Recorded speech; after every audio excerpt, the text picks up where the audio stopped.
l'Assemblée nationale. Bonjour Marc Fesneau. Bonjour. Jour J pour ce vote de confiance demandé par François Bayrou. Vous êtes l'un, vous, de ses plus proches. Vous vous êtes fait une raison. Vous savez que cet après-midi, ça y est, il va tomber. Alors, il faut toujours mener les combats jusqu'au bout. D'autant plus qu'on pense que la cause soit juste. Mais manifestement, les expressions, donc il faut être lucide aussi, les expressions des forces politiques encore ce week-end ne laissent pas beaucoup de doutes quant à l'issue du vote. Mais je pense que c'est important de mener ce combat-là parce que c'est un combat important pour aujourd'hui et évidemment pour demain. Vous l'avez vu ou eu ces dernières heures, François Bayrou, il est dans quel état d'esprit? Il préparait son discours évidemment et dans l'état d'esprit de quelqu'un qui veut essayer d'éclairer les consciences sur le sujet qui est devant nous, qui est le sujet de la dette et du déficit. D'ailleurs, qui est un sujet pas simplement comptable, comme chacun sait, mais qui est un sujet de souveraineté et de capacité pour la France et les Français à relever les défis de demain. Parce que, évidemment, c'est des moyens qu'on n'aura pas pour autre chose si on n'arrive pas à résoudre cette équation. Il n'a aucun regret? Le temps des regrets peut venir un jour ou l'autre, mais je n'ai pas eu le sentiment qu'il regrette d'avoir mené ce combat-là. D'abord, c'est un combat qu'il mène depuis 25 ans pour l'avoir accompagné. Campagne même de 2002, déjà, il portait cette question de la dette et du déficit et cette responsabilité. Est-ce qu'on peut avoir des regrets d'avoir mené des combats? Je ne suis pas sûr. Est-ce qu'on peut avoir des regrets de ne pas avoir réussi peut-être manifestement à convaincre ou à faire entendre raison aux partis politiques? Ça peut être, mais ça c'est des regrets qui devraient être partagés par nombre d'entre nous. Et avoir un regret d'avoir décidé de solliciter ce vote de confiance aujourd'hui qui précipite sa chute. Il aurait pu très bien ne pas le solliciter, engager les débats sur le fond, sur le budget, discuter pendant des semaines à l'Assemblée, ce qu'il a toujours défendu par ailleurs. Pardon, si on regarde les choses avec lucidité, vous voyez bien que l'écart entre les propositions qui étaient faites et les nécessités qui étaient posées par François Bayrou, trajectoire environ 40 milliards de réduction de la dépense. On continue à augmenter la dépense.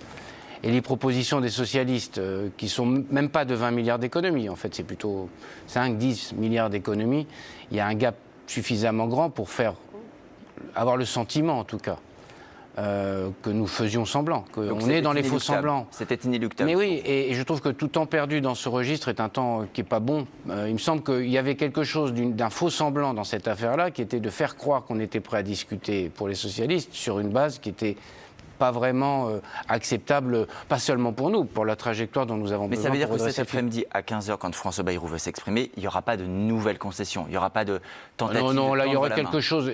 D'ailleurs, François Bayrou l'a dit à plusieurs reprises cette semaine, l'objectif n'est pas de rester pour rester, de s'arc-bouter, de se donner le sentiment, en plus de se faire balader par les uns ou les autres. On a vu ce qui a pu se passer malheureusement pour Michel Barnier, avec le sentiment qu'on a négocié jusqu'au moment où on a décidé du côté de Marine Le Pen de le faire tomber avec le soutien de la gauche. Donc il ne faut pas se donner ce spectacle-là, y compris pour les Français qui nous regardent. Je pense qu'il ne faut pas faire semblant et il faut poser les équations telles qu'elles sont et après essayer de trouver des compromis. Une fois le gouvernement renversé, il faudra quand même un budget. Et il faudra quand même un gouvernement pour porter ce budget. Et il faudra réduire la dette et le déficit. Est-ce que le MoDem entend participer, votre parti, le MoDem, entend participer au prochain gouvernement? Mais la question, pardon de le dire ainsi, la question principale, c'est pas celle-là. La question, c'est est-ce qu'on trouve un terrain de compromis et d'entente pour passer un budget et retrouver de la stabilité dans ce pays? Nous participerons d'une manière ou d'une autre à toute œuvre qui permettra enfin d'essayer de trouver des voies du compromis. Participer pour participer n'a pas d'intérêt. On veut avoir une trajectoire public en termes de dépenses et de déficit, on va avoir une trajectoire de budget, on va avoir une trajectoire de ce que nous devons faire. Qu'est-ce qui se passe au fond? On a 18 mois, en gros, avant que la présidentielle ne se lance. Dans l'intervalle, est-ce qu'on n'est pas capable de se dire, voilà les 4 ou 5 grands sujets sur lesquels nous pourrions être d'accord? Identifions aussi les sujets sur lesquels nous ne sommes pas d'accord. C'est ce que j'avais dit il y a presque un an, jour pour jour, à Michel Barnier. Et à partir de là, les sujets sur lesquels nous ne sommes pas d'accord, c'est les Français qui trancheront. Et ils trancheront en 2027. Ça veut dire, Marc Fesneau, que vous êtes prêt, vous, à travailler avec n'importe qui? Je vous pose la question. Non, pas n'importe qui. Bruno Retailleau, président des Républicains, actuel ministre de l'Intérieur, dit par exemple un Premier ministre socialiste. Pour nous, c'est non. Est-ce qu'il y a des vétos? Mais la question n'est pas qu'il soit socialiste. La question, c'est quelle politique il mène. Certainement socialiste, il est socialiste. Oui, enfin, j'ai l'impression qu'ils font semblant de penser qu'ils peuvent mener une politique socialiste, parce qu'avec quelle majorité? Donc vous n'y croyez pas? Nous sommes 210 du socle. Nous avons travaillé avec les Républicains. Je vous prie de croire qu'en septembre dernier, ce n'était pas une évidence pour le MoDem et pour un certain nombre de collègues de Renaissance de travailler avec les Républicains. Et qu'il y avait des figures, parfois, Bruno Retailleau le premier, qui pouvaient un peu interpeller. Bon, et on l'a fait, et on a réussi.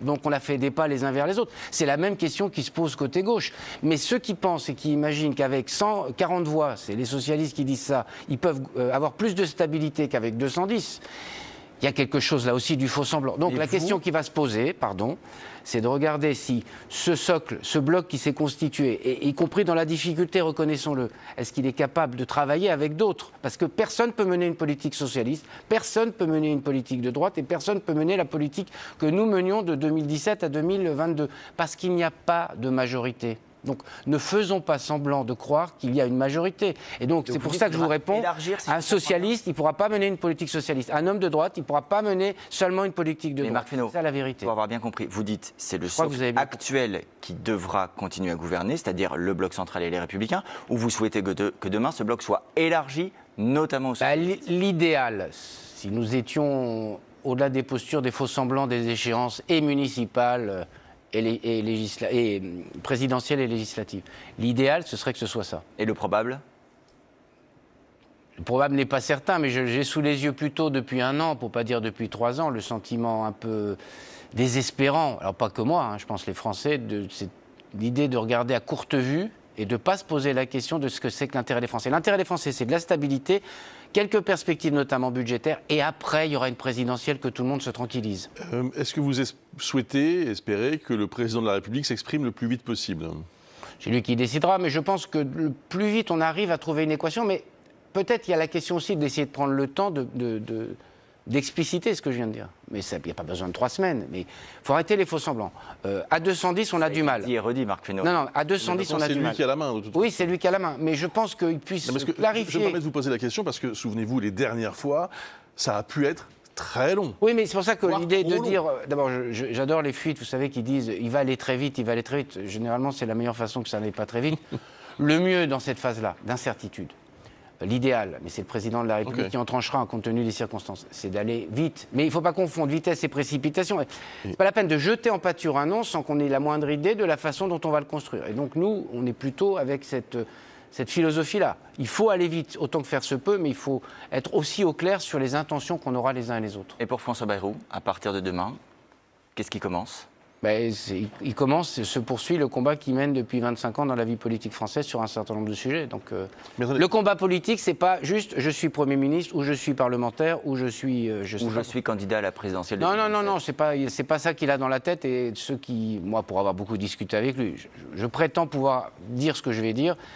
Il n'a pas fait tout ça pour avoir en perspective la présidentielle. La présidentielle est une étape comme une autre pour un certain nombre de responsables publics, mais tout ça n'est pas construit pour ça. Tout ça est construit pour être fidèle aussi aux engagements qui ont été pris devant les Français depuis 20 ans. Bayrou reconduit à Matignon, c'est pas une option. Je crois qu'il l'a lui-même écarté pour une raison simple, c'est compliqué. On est devant les Français. Donc si on lui demande, si le président lui demande, il dira non. C'est compliqué, je vais vous dire pourquoi à mon avis il dira non. C'est compliqué quand vous avez un vote de défiance, de dire je fais comme si de rien n'était, y compris vis-à-vis des Français. C'est une question d'honnêteté, me semble-t-il, et d'équation politique. Merci beaucoup, Marc Fesneau. Merci pour votre présence ce matin. Merci à Adrien Gindre. On va se retrouver dans quelques instants.